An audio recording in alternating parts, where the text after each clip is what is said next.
Hello friends, स्वागत है आपका आज के इस वीडियो में। दोस्तों, अगर आप म्यूचुअल फंड में एसआईपी करते हैं तो ये वीडियो आपके लिए है। आज हम बात करेंगे 5 ऐसी गलतियों के बारे में जिन्हें एसआईपी करते समय बिल्कुल नहीं करना चाहिए। एसआईपी यानी systematic investment plan mutual fund में इन्वेस्ट करने का ये एक तरीका है जिससे आप एक फिक्स अमाउंट फिक्स तारीख को किसी म्यूचुअल फंड स्कीम में इन्वेस्ट करते हैं।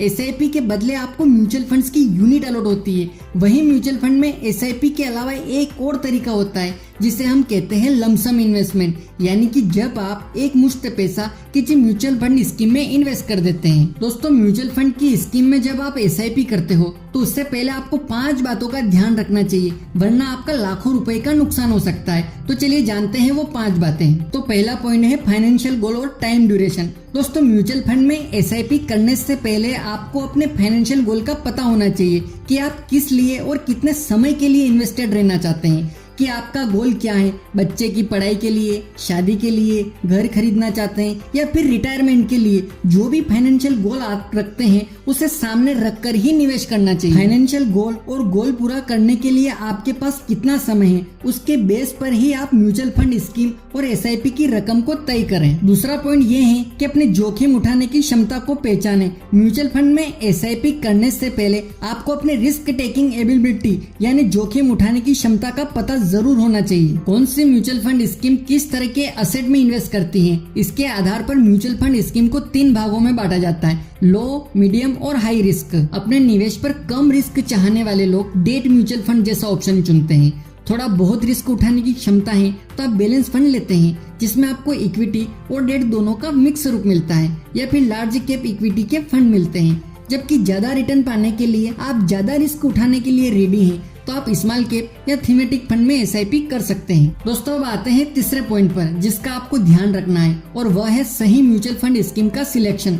इन्वेस्टमेंट के लिए अगर आप सही म्यूचुअल फंड स्कीम नहीं चुनेंगे तो आप अपना नुकसान कर बैठेंगे। कई बार हम दोस्त, रिश्तेदार या किसी परिचित या किसी ऑफिस कलीग के कहने पर निवेश कर देते हैं और गलती कर बैठते हैं। इसका असर आपके निवेश के रिटर्न पर भी पड़ता है। अब इस बात को हम एक उदाहरण से समझते हैं कि जब आप किसी और व्यक्ति के इन्वेस्टमेंट को कॉपी करते हैं या उसके कहने पर करते हैं तो आपको कितना नुकसान उठाना पड़ सकता है। मान लेते हैं कि आपने अपने दोस्त या रिश्तेदार की पोर्टफोलियो को देखा और उसने कहा कि ये भी अच्छी स्कीम है, इसमें इन्वेस्ट कर दो, और आपने 25,000 रुपए महीने की एसआईपी शुरू कर दी एक डेट म्यूचुअल फंड में। आपने 25 साल के लिए चुना है डेट म्यूचुअल फंड क्योंकि आपके दोस्तों को अच्छा रिटर्न मिल रहा है। अब डेट म्यूचुअल फंड में 7-8% तक सालाना रिटर्न मिल सकता है। अब एसआईपी कैलकुलेटर में देखते हैं कि 25 साल बाद क्या होगा। तो 25 साल में आप कुल 75 लाख रुपए जमा करेंगे और 7 से 8% का अनुमानित रिटर्न कंसीडर कर रहे हैं तो आपको करीब 1 करोड़ 45 लाख रुपए का प्रॉफिट होगा और टोटल कार्पस आपका 2 करोड़ 20 लाख रुपए बन जाएगा।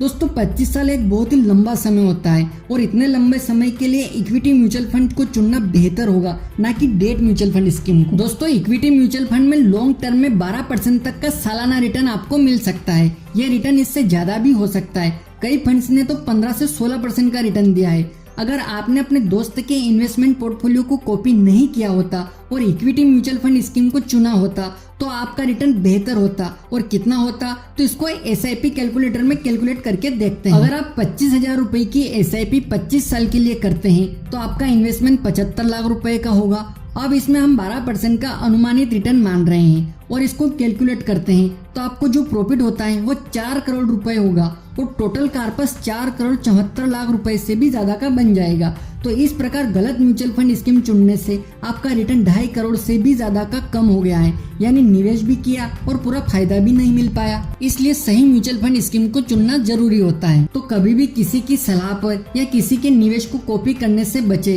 अपने जोखिम उठाने की क्षमता, अपने फाइनेंशियल गोल, इन्वेस्टमेंट पीरियड को ध्यान में रखकर ही म्यूचुअल फंड स्कीम को चुनना चाहिए। अब बढ़ते हैं चौथे पॉइंट की तरफ, जो सबसे इम्पोर्टेंट पॉइंट है, और वह है स्कीम का परफॉर्मेंस। म्यूचुअल फंड स्कीम के किसी भी स्कीम में एसआईपी करने से पहले उसके 1, 3, 5 साल और स्कीम आने से लेकर के अब तक के प्रदर्शन यानी रिटर्न की तुलना बेंचमार्क इंडेक्स और इसी कैटेगरी के दूसरे फंड्स के साथ जरूर करें। और स्कीम का एक्सपेंस रेशियो भी चेक करें। एक्सपेंस रेशियो कम होने से लॉन्ग टर्म में निवेश पर रिटर्न बढ़ जाता है।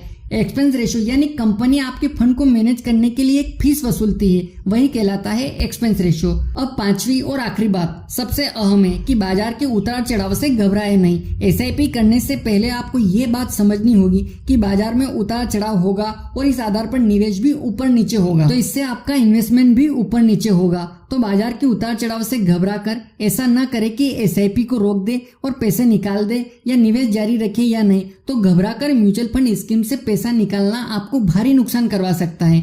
तो इसलिए आप लॉन्ग टर्म के लिए बने रहें, बाजार के उतार चढ़ाव से घबराए नहीं। तो उम्मीद करता हूं कि आप जब भी म्यूचुअल फंड में एसआईपी शुरू करेंगे या कर रहे हैं तो इन पॉइंट्स का ध्यान रखेंगे और एक बेहतरीन रिटर्न कमाएंगे। दोस्तों वीडियो पसंद आए तो लाइक कर दीजिएगा और सब्सक्राइब नहीं किया है तो सब्सक्राइब भी कर लीजिएगा। मिलते हैं अगले वीडियो में किसी नए टॉपिक के साथ, तब तक के लिए जय हिंद जय भारत।